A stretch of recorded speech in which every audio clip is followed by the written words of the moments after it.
Hey, it's Mike's Whiskey Bar, and of course Mike. So tonight I just wanted to show you a super simple way to make a really perfect tasting old-fashioned at home. You know, before I did this channel, started this channel, I had a guy at work I was talking to, and he was talking about, you know, trying to make old-fashions at home, and he said he was just afraid he'd mess them up. He didn't want to do them there. So we talked about how to do it, and he said, hey, why don't you start a YouTube channel? So here we are. So I'm going to show you how to do that. You're going to need some things, and you know, you can pick these up. Usually you can pick them up in one kit or, you know, a couple pieces here and there. You'll need a stirring glass, super important. We'll talk about that in a minute. Measuring cup, strainer, stirring spoon for the stirring glass, oddly enough. If you like to have a cherry or two in your old-fashioned, you'll need some maraschino cherries. We're going to use the aromatic bitters. We're going to use orange bitters. You can do an orange peel. Some people even like to take an orange and muddle it in the stirring glass before they put the ingredients in. Either one of those works, but if you don't want to use up oranges or take that time, the orange bitters will work fine for you. Simple syrup, that's kind of important. And then the most important thing, obviously, is the whiskey. A good quality whiskey.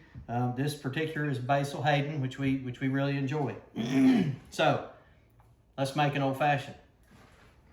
First thing, we get some ice.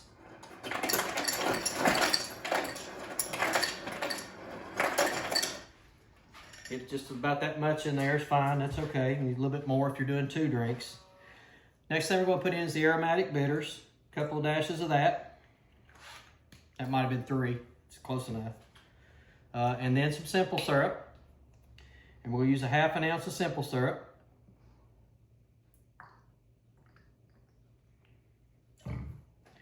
And then the whiskey. So we're going to go with 2 ounces of whiskey.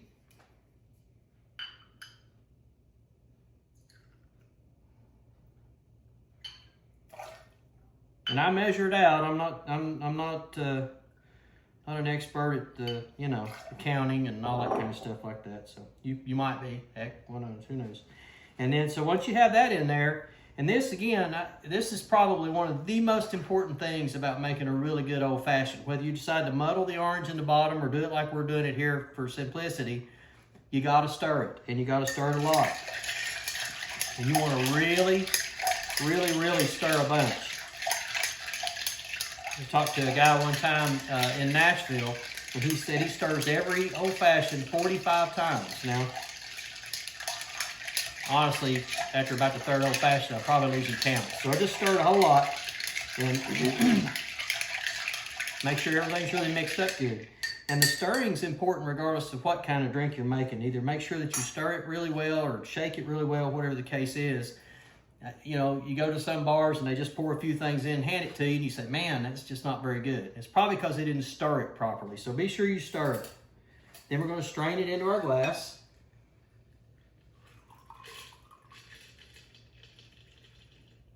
And then, of course, you want some ice. And in the case here, we're going to use an ice ball.